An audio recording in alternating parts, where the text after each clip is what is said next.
Ezrat Hashem, aujourd'hui je suis un peu stressé parce que je dois vous parler de la fête de Hanouka. Et la secrétaire elle m'a dit qu'on n'avait que 3 quarts d'heure. Parce qu'après vous avez des répétitions, etc. Elle a compris que j'étais pas très contente. Alors elle m'a dit écoutez, vraiment parce que c'est vous, mais vraiment parce que c'est vous, on va être d'accord de vous donner un petit quelque chose. Je dis quoi? Elle me dit au lieu de 3 quarts d'heure, vous aurez le droit à 45 minutes. Alors, on va essayer, Ezrat Hashem, d'aller un peu vite aujourd'hui. Mais pas trop vite, ni trop doucement. J'ai entendu qu'une fois il y a un policier qui attrape une voiture sur l'autoroute, une Ferrari, qui est en train de rouler à 7 km/h à peu près, quelque chose comme ça. C'est dangereux de rouler trop doucement. Alors le policier lui dit écoutez, monsieur, comment ça se fait que vous roulez tellement doucement, c'est interdit, etc. En plus vous avez une voiture qui est capable. Alors le monsieur il dit c'est très simple, hein, on est sur la A7. Donc voilà, A7, on roule à 7 km/h. Alors le policier lui dit mais non monsieur, vous n'avez rien compris, A7 c'est le nom de la route, et voilà. Aussitôt, le policier s'aperçoit que la femme qui est assise à côté du conducteur, elle est sur le point de s'évanouir. Alors le policier lui dit madame, tout va bien, vous avez l'air... Le chauffeur lui dit non, c'est normal, on vient de sortir de la A328. Alors aujourd'hui, on va aller ni trop doucement, ni trop vite. J'aimerais aujourd'hui, Ezrat Hashem, vous poser une question. La Gemara, dans ma Masechet Shabbat, Daf Kav Gimel. La Gemara écrit la chose suivante. Amar Rav Huna. Rav Huna a dit Aragil Bener Avianle Banim Chachamim. On a ici une super ségoula pour toutes les mamans, futures mamans, qui voudront, Bezrat Hashem, avoir des enfants Talmidei Chachamim. La Gemara donne une ségoula. Aragil Bener, Avianle Banim Chachamim. Celui qui est habitué à avoir les nerfs, non, à allumer des bougies. Des bougies, ça fait allusion aux bougies de Hanouka. Il y en a qui disent que ça fait aussi allusion aux bougies de Shabbat. Il aura le droit à des enfants Chachamim. Question immédiate que je me pose. C'est très sympa, ça donne envie. C'est un rêve qui peut visiblement se réaliser très facilement, parce qu'il suffit de bien allumer les nérotes Hanouka, tu mets de l'huile d'olive, tu allumes à l'heure, tu fais tout ce qu'il faut, et puis voilà. Mais quel rapport? En Rashi sur place, il dit, je vais vous dire pourquoi. Parce qu'il est écrit dans le verset, Kiner mitzvah Torah or, que grâce à la lumière de la mitzvah, donc on fait allusion à la lumière de Hanouka, on aura droit à une lumière, à une Torah de lumière. Bon, c'est très joli, mais il faut essayer de comprendre qu'est-ce qui se passe ici. Maintenant, cette même Gemara, elle est à fond dans les ségoulot, cette Gemara. Parce que cette même Gemara, elle mentionne un certain nombre d'autres choses. Elle dit par exemple que Aragil Betzitzit, Avianlo Bgadim Naim, celui qui fait attention à bien accomplir la mitzvah des spaghettis, d'accord, des tzitzit, il aura le droit à des beaux vêtements. Ça, à la rigueur, je peux comprendre. Il ne faut pas que tes beaux tzitziot ne soient pas sortis à tes vêtements. Tu ne vas pas avoir des beaux tzitziot alors que tu as des haillons. J'espère qu'il n'y a pas de filles au haillon ici. Non, ça va. Elle n'est pas là. Okay. Alors tu peux pas. La Gemara, elle continue. Elle dit celui qui fait attention à la mitzvah de la mezouza, écoutez bien, celui qui fait attention à la mitzvah de la mezouza, il aura une belle maison. Je peux comprendre. Une belle mezouza et une maison toute pourrie, ça ne va pas.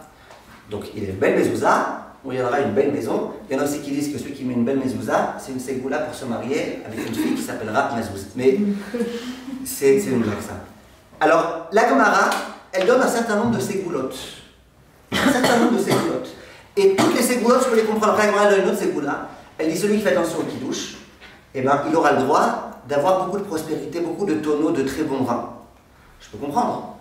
Tu dépenses de l'argent pour le kidouche, Hachem il va te rémunérer, te compenser en te donnant. Toutes ces ségoulottes-là, je les comprends. La ségoula que j'ai beaucoup plus de mal à comprendre, c'est la première. Celui qui fait attention aux erreurs de Hanouka, il aura des enfants Chachamim. Question, quel rapport? Alors, c'est vrai que les Français, ils aiment beaucoup les ségoulottes. Ils adorent les ségoulottes. Il y avait une dame sans arrêt, elle me disait Rav, vous ne pourriez pas une ségoula, s'il vous plaît, pour acheter une maison à Jérusalem? Je dis non, j'ai pas. Et à chaque fois, elle revenait pour me poser la question. Rav, vous n'avez pas par hasard une ségoula pour acheter une maison à Jérusalem? Je n'avais pas. Et puis, elle insiste. Un jour, je suis arrivé, je lui ai dit écoutez, madame, le jour où on aura une ségoula pour acheter une maison, on te le dira. qui comprend les mots?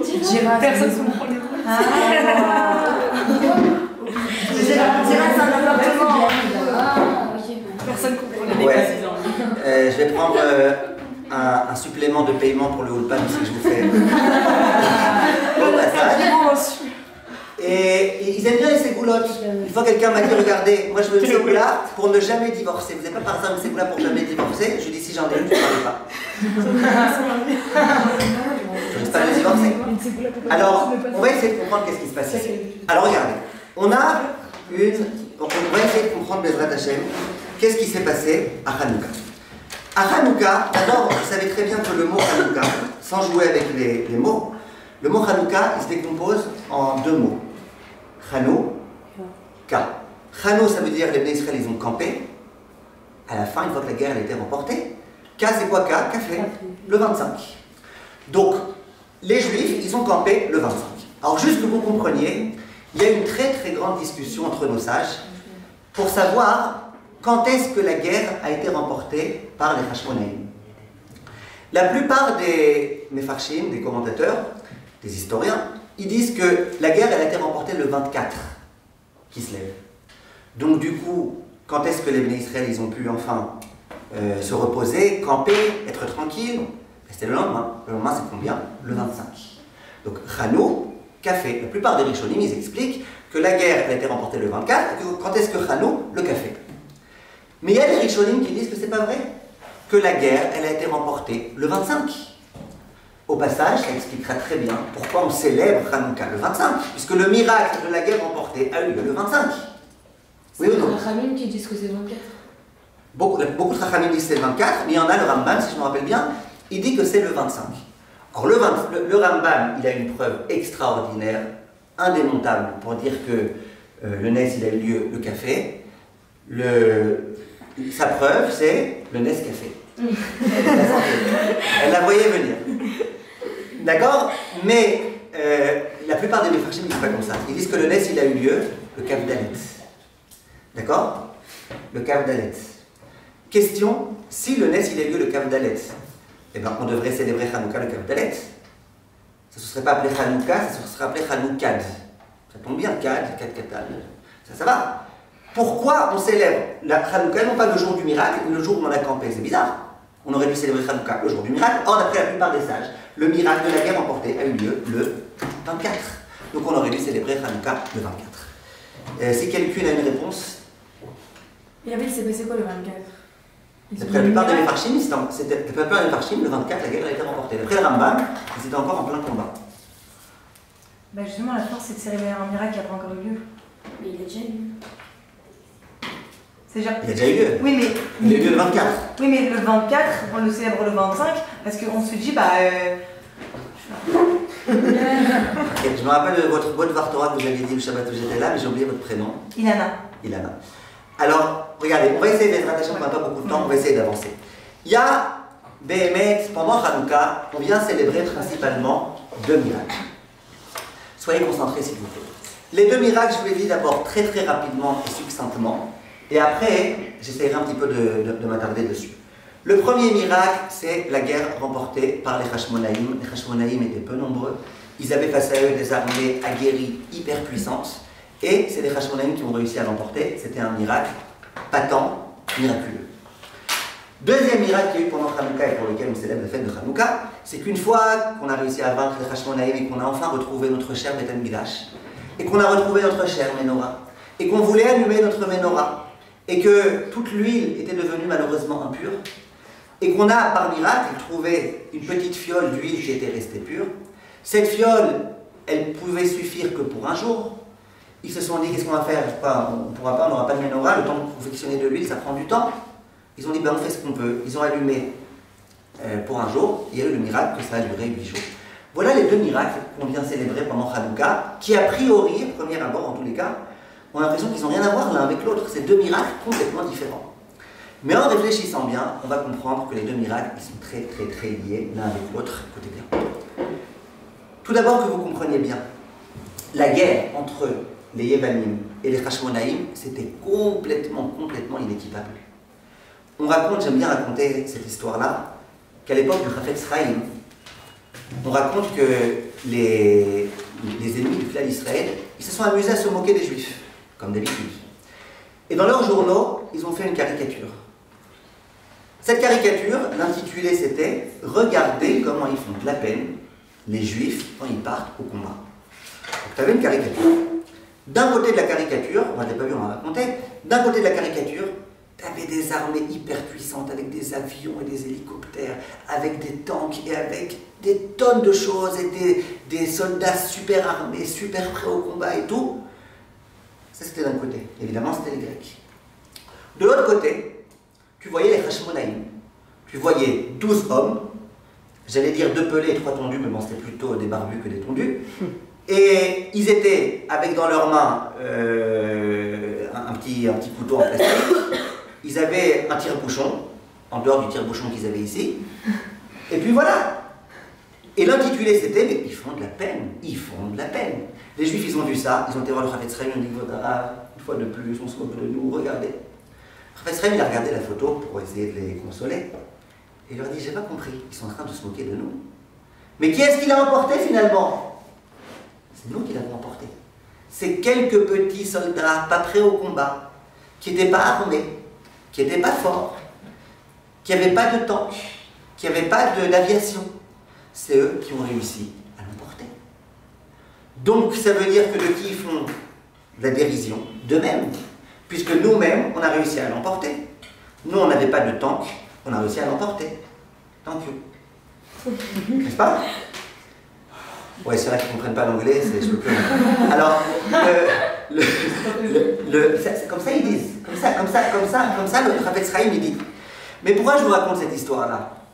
Parce que, faut que vous vous imaginiez, c'était une guerre inégalable. C'était perdu. Il n'y avait aucune chance de l'emporter. Question. Les Hashmonaïm savaient très bien qu'ils n'avaient aucune chance de l'emporter. Oui ou non? Oui. À part un miracle. Mais comme on le sait, en somrim à la messe, on ne se repose pas sur les ânesses, on ne peut pas se reposer sur le miracle, sur le nes. Donc quoi? Donc eux, ils savaient qu'ils allaient mourir, oui ou non? Ils savaient. Alors pourquoi ils se sont battus? Pourquoi ils ne sont pas dit, eh ben voilà, on abjure, tant pis, on vivra comme des Grecs, et puis voilà. Parce que c'est irrationnel. Hein? Ils ont la menace, c'est irrationnel. Parce que c'était une guerre spirituelle, pas physique. Voilà. Ça veut dire, en d'autres termes, ça veut dire que les Hashmonaïm, ils ont compris qu'il vaut mieux mourir en tant que juif que vivre en tant que goy. Si on laisse tomber toutes nos mitzvot, ainsi que les Grecs voulaient, on laisse tout tomber, plus de Torah, plus de spiritualité, plus de lien à Dieu, plus rien du tout, c'est fini. C'est fini, c'est notre mort spirituelle. Et le juif, il doit vivre. Et quitte à mourir, qu'il meure comme un juif, et pas comme un grec. Donc les Bnei Israël, ils ont compris ça. Au passage, un truc très très important. Dans le Alanissim qu'on va réciter, il y a un texte qu'on va dire, dans lequel on va dire que les Grecs, qu'est-ce qu'ils ont voulu faire? Ils ont voulu les hashkicham. Chez les Sfaradim, on dit les shakecham, chez les Ashkenazim, on rajoute le he de les hashkicham. Ça veut dire quoi les hashkicham? Oublier, faire oublier. Ils ont voulu nous faire oublier. C'est normal que vous ayez oublié ce terme, puisque ça veut dire oublier. Les hashkicham, ça veut dire faire oublier. Oui, mais là, les hashkicham, c'est faire oublier. C'est ça que les Grecs ils ont voulu faire? Shirley, c'est ça qu'ils ont voulu faire?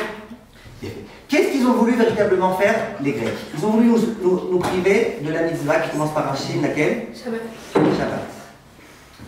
Par celle qui commence par Chet, Chodesh, Rosh Chodesh. Et par celle qui commence par Mem, je vous le donne en 1000. Tu retires le Mem, tu retires le Shin, tu retires le Chet. Si vous êtes bonne au Scrabble, quel mot vous obtenez avec les lettres Lamed, He, Kaf et Yud dans l'ordre que vous voulez? Achila. Achila, non? Non, ou Achila, même pas d'Aleph. On obtient le mot Kliya, Klaya. C'est quoi Kliya?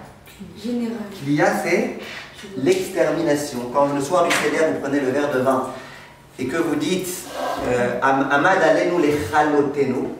Les chalotenu, ça vient de ce terme-là, ça veut dire nous exterminer. Ça veut dire, disent Rachamim, que lorsqu'ils ont voulu nous priver de notre Shabbat, de notre Chodesh et de notre Mila, ils ont voulu nous exterminer. Et ils savent que le juif, comment on l'extermine? En le privant de sa spiritualité. Parce que le juif, son corps, tu peux le prendre, tu peux le brûler, tu peux l'esquinter. Et sa neshama, elle restera toujours. Donc, comment ils ont voulu nous exterminer? Et ça, les Hashmonaïm, ils ont très bien compris, en nous privant de notre spiritualité. C'est la raison pour laquelle, qu'est-ce qui se passe? Qu'est-ce qu'on fait? Eh bien, les Hashmonaïm, ils se sont battus. Et ils savaient qu'ils risquaient de mourir, eh bien, c'est pas grave. Si on meurt, on mourra en tant que juif, on mourra en l'honneur de Dieu. Viennent Chachamim et disent, et qu'est-ce qu'on a gagné? Grâce aux Hashmonaïm, qui se sont battus, on a gagné la fête de Hanouka. Qu'est-ce qui se passe durant la fête de Hanouka? Si certaines d'entre vous sont bonnes en maths, vous savez que Hanouka ça dure 8 jours. Est-ce qu'on a un Shabbat pendant Hanouka? Oui. Oui. Est-ce que pendant Hanouka, on a un Rosh Chodesh? Oui. Oui. T'es bête. Non, pas toi. Le Rosh Chodesh. Et on a une Brit Mila d'abord parce qu'il y a plein de Brit Mila dans le clan d'Israël. En plus, Hanouka ça dure 8 jours, les 8 Yemé Mila. Ça veut dire que grâce au Hashmonaïm, on a retrouvé ces 3 mitzvot exceptionnels, ces 3 dimensions. On a retrouvé la spiritualité. Maintenant, je vais vous poser une question. Quelle différence il y a entre Hanouka et Purim? Est-ce que vous êtes d'accord que ça ressemble un petit peu ces événements, Hanouka et Purim? Et dans les deux cas, on a failli y passer. Durant la fête de Purim, Chachamim nous ont obligés à manger. À manger. Les Oraïdaman, ils nous ont obligés à manger. Comment on sait? C'est l'une des 4 mitzvot. Le Purim, comment elle s'appelle? Mishté. Oui ou non? Vous êtes d'accord avec moi? À Hanouka, il n'y a pas de mitzvah de manger. C'est vrai qu'on aime bien faire des fêtes et qu'on organise et des beignets et compagnie, mais il n'y a pas de mitzvah de manger. Question, pourquoi à Purim, il y a une mitzvah de manger et que celui qui déciderait de faire par exemple un ta'anit chalom, on lui dira non, alors que à Purim, alors qu'à Hanouka, il n'y a pas de mitzvah de manger. Comment ça se fait? Parce que c'est une... Parce que pour eux, ils voulaient nous éterniser uniquement, alors que Hanouka, je pense. Il a fait bien Chachamim, vient le Lévouche, et il dit ce qu'elle a dit Yael, et dit ce qu'elle dit Yael, que quoi? Qu'il y a une très grande différence. D'abord, c'est vrai qu'elle est contente. À Hanouka, c'est pourri, là, c'est grec, qu'est-ce qu'ils ont voulu faire? Ils ont voulu nous faire du mal, ils ont voulu nous faire la guerre, ils ont failli nous tuer. Et à Purim, c'était exactement pareil. Comment il s'appelait ce pourri là? Aman. L'autre pourri s'appelait comment? Achashverosh. 2 pourris au pluriel, ça donne? Purim. D'accord? Donc, ces 2 pourris, qu'est-ce qu'ils ont voulu faire? Ils ont voulu nous tuer. Vient Yael, elle dit, mais il y a une grande différence. À Purim, ils ont voulu notre corps, notre peau, comme on dit en français. Ça veut dire que même si on venait voir Aman et Achashverosh et compagnie, qu'on leur disait, vous savez quoi, on va être vos amis, on va marier nos enfants avec les vôtres et tout. Eux, ils n'en ont rien à faire. Vous êtes la race inférieure, comme on dira ailleurs, et donc on va vous exterminer. Par contre, à l'époque de Hanouka, l'enjeu était complètement différent. À l'époque de Hanouka, les Yévanim, ce qu'ils disaient aux Juifs, c'est arrêtez d'être différents. Arrêtez, venez dans nos universités, apprenez les mêmes choses que nous. Acceptez de marier vos filles à nos garçons, et vos garçons à nos filles, et vos garçons à nos garçons, et vos filles à nos filles. Bref, vous connaissez un petit peu l'état d'esprit grec. Et nous, on ne voulait pas. Nous, on disait sûrement pas. Nous, on veut être juifs. Moi, je veux que mon fils, Bérat Hachem, il se marie avec une fille, qu'ils aient des enfants juifs. Pas qu'ils se marient avec une Buran et qu'ils aient des enfants qui soient non-juifs. Non, on ne veut pas. C'est pour ça qu'on a failli mourir. Viens, elle dit, durant Hanouka, où c'était notre spiritualité qui était en jeu, eh ben, on réjouit qui? Notre spiritualité. On intensifie les cours de Torah, on dit le Hallel, on remercie le Baruch Hu, on allume la Hanoukia, etc., etc. À Purim, où c'est notre corps qui était en jeu, eh ben, on réjouit notre corps. Comment? En faisant la mitzvah du Mishneh. Je sens tout de suite que Sarah, elle fait un peu la grimace, parce que elle dit, mais c'est pas gentil, ça va nous priver de nos beignets de Hanouka. Franchement, nous on pensait que c'était une misère de manger des beignets de Hanouka, et vous venez maintenant, vous faites le rabat-joie, vous dites que c'est pas la peine de manger des beignets de Hanouka. Ne vous inquiétez pas, on peut manger des beignets à Hanouka. Je rappelle juste 3 règles de sécurité avec les beignets. La première règle, c'est que pour 100 grammes de beignets, tu prends 2 kilos. La deuxième règle, pas moins importante, c'est que pour 8 beignets pendant Hanouka, après tu as besoin de 2 ans de salle de sport. Et le dernier principe, c'est que le principe 1 de perdu, 10 de retrouvé, c'est valable aussi pour le surpoids. Une fois que vous avez ça en tête, vous pouvez manger autant de beignets que vous voulez, à brut. D'accord? Mais, une chose, c'est pas une mitzvah, c'est pas une obligation de manger des beignets à Hanouka. Ok? Très bien. Maintenant, on n'a plus beaucoup de temps, alors j'aimerais arriver au deuxième miracle. Le deuxième miracle, très rapidement, c'est quoi? La fiole d'huile. Il y a une question que j'aimerais vous poser, une question super puissante. Cette question, qui est-ce qui la pose? C'est le Pnei Yehoshua. Le Pnei Yehoshua, l'un des commentateurs de la Gemara, qui s'appelle le Pnei Yehoshua. Moi, jusque-là, je pensais dans les séminaires que cette question du Pnei Yehoshua sur Hanouka, que tout le monde la connaissait, que tout le monde l'avait entendue. En enseignant dans les séminaires, je vois qu'il n'y a pas beaucoup de gens qui l'enseignent, mais sachez, si comme ça quelqu'un, un rave vient et qui vous pose la question du Pnei Yehoshua, et bien dites oui, bien sûr, on connaît le Pnei Yehoshua, évidemment, on met à la source ici. D'accord? Pnei Yehoshua, il pose une question. Il dit comme ça. On a un principe dans la Gemara, c'est que Tum'a Hutra Betzibur. Ça veut dire l'impureté, elle a été... On vous attend, Lydia? Non, juste le travail. On a un principe. Sur les coudes derrière la porte. On a un principe, c'est quoi? Tum'a Utra Betzibur. Ça veut dire quoi? L'impureté, elle a été permise pour le tzibour, pour la collectivité. Ça veut dire que s'il n'y avait pas eu de fiole d'huile, aucune, zéro, il n'y avait pas eu de fiole d'huile, est-ce qu'ils auraient pu ou pas allumer les Hashmonaïm? Oui, avec une huile impure. La menorah, c'était pour le bien de la collectivité? Oui. Donc quand tu allumes pour la collectivité, tu peux te servir même d'une huile impure. D'où la question du Pnei Yehoshua. C'est quoi toute cette histoire du miracle de Hanouka, que bravo, on a pu allumer avec de l'huile pure? Laisse tomber, même s'il n'y avait pas eu de miracle de Hanouka. On aurait pris une huile impure, ça on en avait autant qu'on voulait. On aurait allumé. Et puis voilà. Vous comprenez la question? C'est quoi le principe? Tum'a Hutra Betzibur. L'impureté a été autorisée quand c'est pour la collectivité. Tum'a Hutra Betzibur. Donc, vient Chachamim, le Pnei Yehoshua, il pose la question, il dit, mais alors, on est pas dans ce miracle. Même sans ce miracle, on s'en serait bien sorti. Maintenant, je vous explique la question un peu plus profondément. Premièrement, c'est que Hachem ne fait pas de miracle sans raison. S'il y a une vraie raison, Hachem il fait un miracle. N'est-ce pas? Hachem ne fait pas de miracle sans raison. Mais deuxièmement, quand est-ce qu'on vient célébrer un miracle? On vient faire une grande fête. Quand ce miracle, il était salvateur.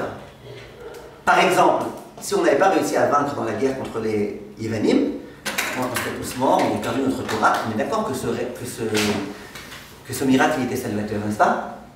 Mais si tu me dis qu'on aurait très bien pu allumer avec une huile impure, il est où le miracle salvateur? Tu viens fêter un miracle qui a servi à rien. Sans ce miracle, ça aurait été aussi bien. Sans ce miracle, il n'y aurait eu aucun problème. Je vous donne un exemple. Imaginez qu'aujourd'hui, en plein cours, cet appareil de climatisation, il se transforme en scarabée. Imaginez en plein cours. C'est un miracle ou pas? Bon, pas suffisamment pour vous. Oui, imaginez que cet appareil de climatisation, il se transforme en plein milieu du cours en chameau. Un chameau, il vient marcher comme ça, il vient voir le fil là. D'accord? Imaginez, c'est un miracle ou pas? Oui. Est-ce que dorénavant on va célébrer le Kaf Aleph qui se lève à la source chaque année? On fait la grande fête. Pourquoi? Parce que la climatisation elle s'est transformée en chameau? Non, parce que ça nous a servi à rien. À la rigueur, on aurait préféré avoir une climatisation. Donc, un miracle, ça se célèbre que quand il a aidé, il a été utile, oui ou non? Demande le Pnei Yehoshua, il n'a pas été utile ton miracle, de toutes les façons, on aurait pu allumer avec une huile impure. C'est la question. La réponse, écoutez bien la réponse, Bezrat Hashem, c'est une réponse très intéressante. La réponse, elle consiste à dire la chose suivante. Les Bnei Israël se sont battus. Pourquoi? Pour avoir leur Torah saine et sauve. Les Grecs, ils ont voulu nous faire oublier notre Torah, et nous, on s'est battu en l'honneur de qui? De la Teiré. On s'est battu pour la Torah. Oui ou non? Très bien. Maintenant, on arrive, on veut allumer la menorah. On s'est battu, corps et âme, pour réussir à avoir notre menorah. Qu'est-ce qu'on veut maintenant? On veut allumer notre menorah a posteriori, en se servant sur des principes. Comme j'ai l'habitude de dire, on veut allumer la menorah avec les doigts. Vous voyez, c'est dans les yeshivot. Tu peux très bien faire avec les doigts, puisqu'on a un principe, c'est que l'impureté, elle a été autorisée pour une collectivité, que la menorah c'est pour la collectivité. Tu sais quoi, allez, on n'a qu'à se servir d'une huile impure. Ça, c'est dans les yeshivot qu'on fait comme ça. Vous comprenez pourquoi il y a beaucoup de gens qui se font aveugler dans les yeshivot. Parfois, ils vont un peu trop loin. Vous comprenez? Donc, les doigts, c'est très bien, mais c'est pas ce qu'ils voulaient. Eux, ils voulaient allumer la menorah, quoi? Désolé, hein, quand je vous fais rire, ça vous gêne. Désolé, excusez-moi. Eux, ils voulaient quoi? Eux, ils voulaient faire la mitzvah lechatrila, la mehadrin. C'est quoi la mehadrin? Bien. Ils voulaient le top du top. Ils voulaient un bon allumage. Et quand ils ont vu qu'ils allaient devoir se reposer sur les principes, sur le a posteriori, sur le aller, il vaut mieux ça que rien, ils étaient meurtris. C'est pour ça qu'on s'est battu pour maintenant avoir une Torah, des mitzvot, pas génial. Quand Hachem il a vu ça, il a craqué. Et Hachem il a accepté de faire un miracle. Pourquoi de faire un miracle? Pour qu'il puisse avoir pendant les 8 jours une lumière qui est pure. Donc si on a posé la question, quel rapport il y a entre les deux miracles? Ben, il y a un rapport intime très très fort. Le premier miracle il a été suscité par quoi? Par le fait que les Bnei Israël ils ont dit, les Hashmonaïm ils ont dit, on ne renoncera pas à notre Torah. On ne renoncera pas à notre Torah. Nous n'y renoncerons pas. C'est ce qu'ils ont dit. Hachem dit, vous avez raison. Vous voulez vraiment vous battre pour votre Torah, je vais vous aider. Donc le premier miracle, il vient symboliser pour nous le quoi? L'amour de la Torah. On ne renoncera pas à la Torah. Le deuxième miracle, c'est quoi? C'est pas simplement on veut une Torah, Torah. Non, on veut une Torah bien, dans tous les détails, avec tous les hiturim, comme il faut, les chatrila, le top du top, c'est ça qu'on veut. Hachem dit, ah, c'est ça que vous voulez? Eh bien, je vous l'accorde. Et au passage, c'est pour ça qu'à Hanouka, il y a une mitzvah qu'on trouve nulle part ailleurs. La méadrin mina méadrin. Dans la Gemara, dans la Sechet Shabbat, on nous dit, il y a ceux qui veulent allumer la Hanoukia, c'est très bien, il y a ceux qui veulent bien faire, et il y a ceux qui veulent encore mieux faire. Où est-ce qu'on a trouvé dans la Torah un principe de méadrin mina méadrin à part là? Nulle part. Même les mitzvot de Horaïta, comme le Hétrog, il n'y a pas écrit de la méadrin mina méadrin, il y a écrit Idur mitzvah. Ou Kartem Lachem, Peri, Aetz Adar. Un Meudar.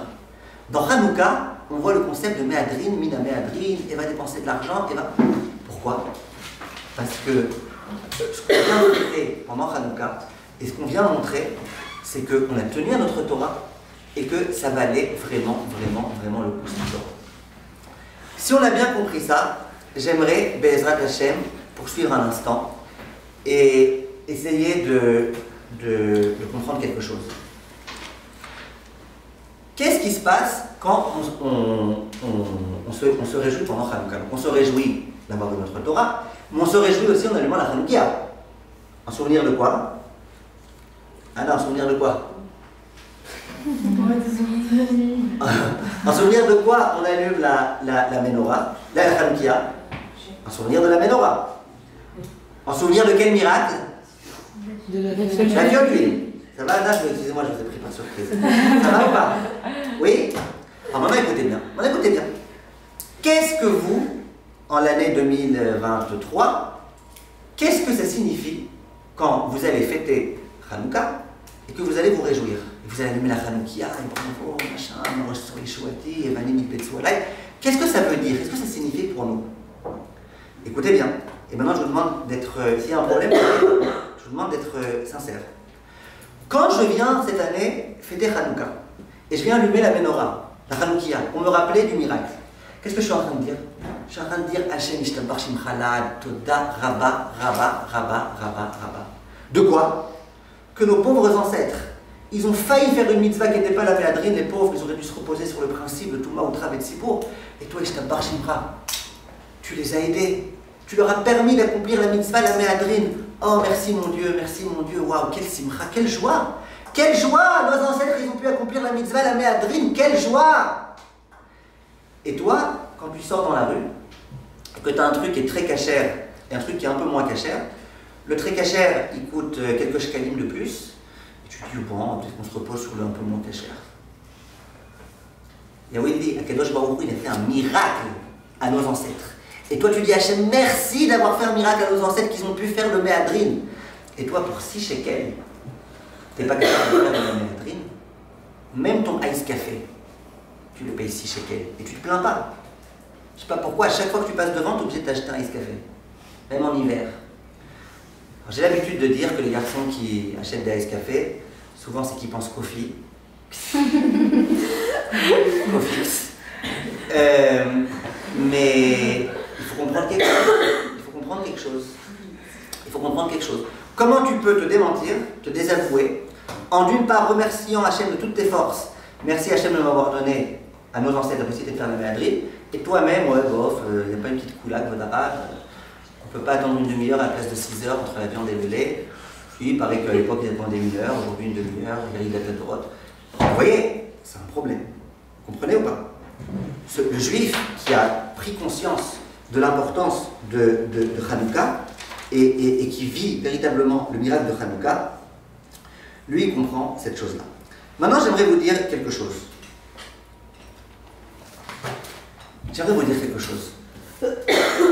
On a posé la question, comment ça se fait qu'on célèbre Hanouka le Kafhe alors que la guerre elle a été remportée le Kafhe d'après la plupart des Mefarchim?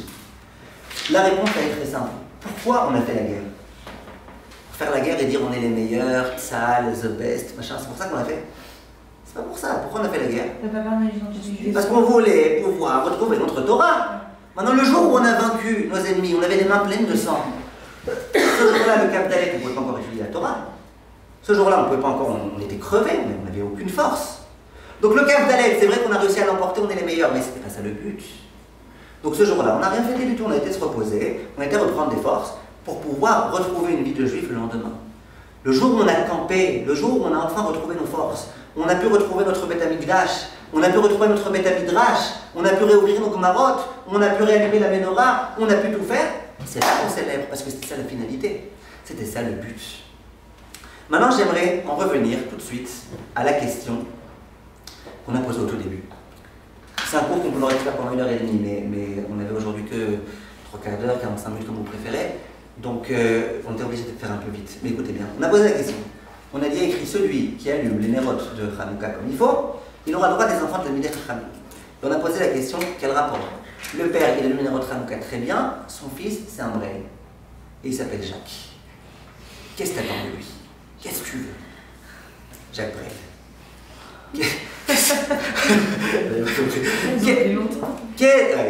Qu'est-ce que t'attends de lui? Hein, Anna? Qu'est-ce que t'attends de lui? Qu'est-ce que t'attends de lui? Qu'il devienne un grand ami de Chacham, Anna? Ouais. Il va devenir un grand ami de Chacham parce que quoi? Parce que t'as mis une bonne huile dans l'allumage? Vous êtes d'accord que c'est bizarre? Oui ou non? Vous suivez pas? Si. Chérie, vous êtes d'accord que c'est bizarre? Je suis content, Chérie, elle vient d'arriver là, ça me fait plaisir.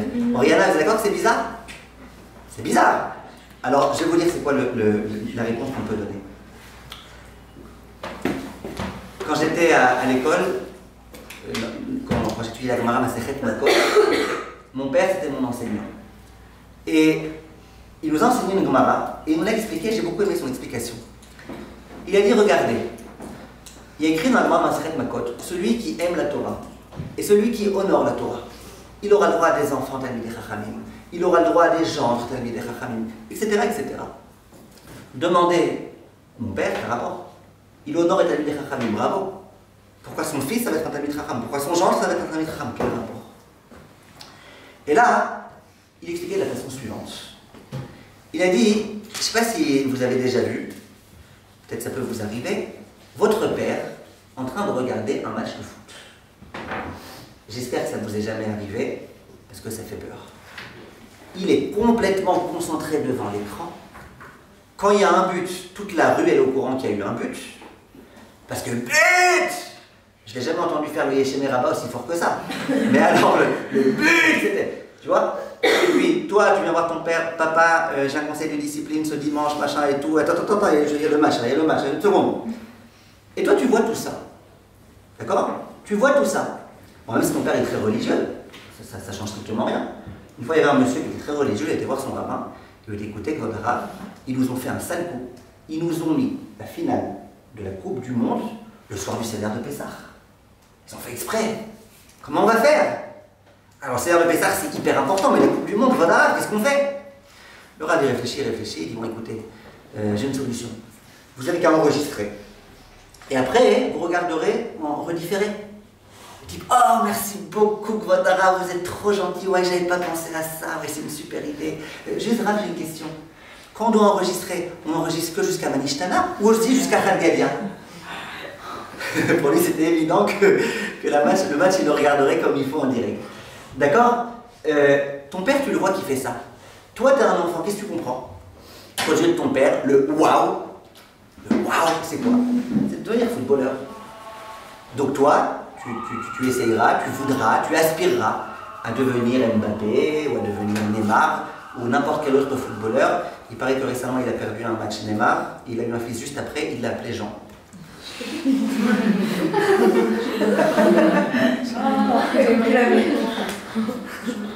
Eh, vous ne pouvez pas les déduire depuis le début, mais là, parfois je vous fais des feintes à la Mbappé. D'accord? Alors,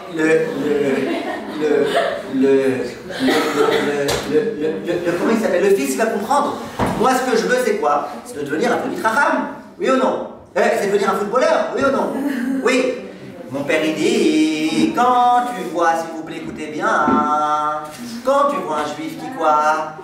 Quand tu vois un juif qui quoi? Qui honore la Torah, qui adore la Torah, qui fait tout pour la Torah, qui est prêt à faire des Messirut Nefesh pour la Torah, dépenser de l'argent pour la Torah, tout faire pour la Torah. Et bien son fils, s'il a envie de ressembler à son père, ce qui est censé être le cas, et bien son fils il va dire, moi je deviens un Talmid Chacham. Et quand un homme il décide de devenir un Talmid Chacham, même si c'est un Baha, et bien il peut devenir Talmid Chacham. Parce que celui qui s'investit pour l'étude de la Torah, il le deviendra.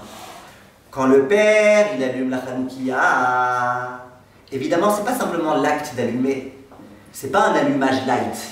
Ceux qui comprennent l'anglais, il y avait un petit jeu de mots.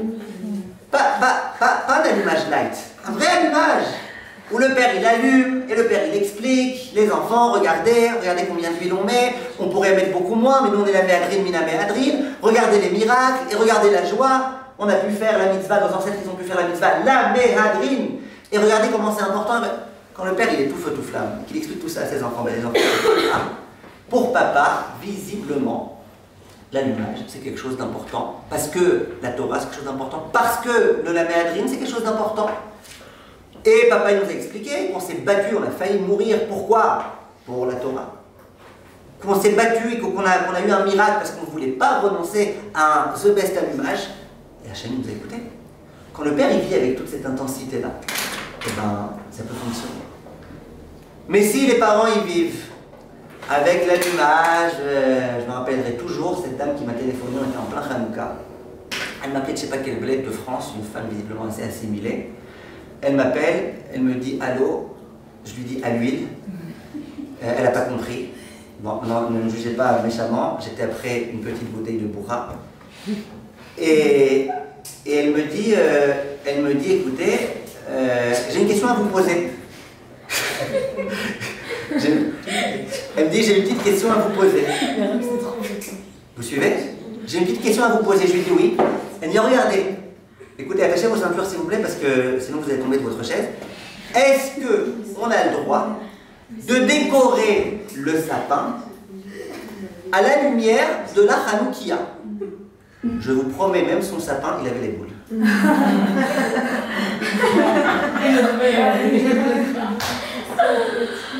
Si tu allumes ta Hanoukia en cet état d'esprit-là, ne t'attends pas à ce que ton fils soit un Talmid Chacham.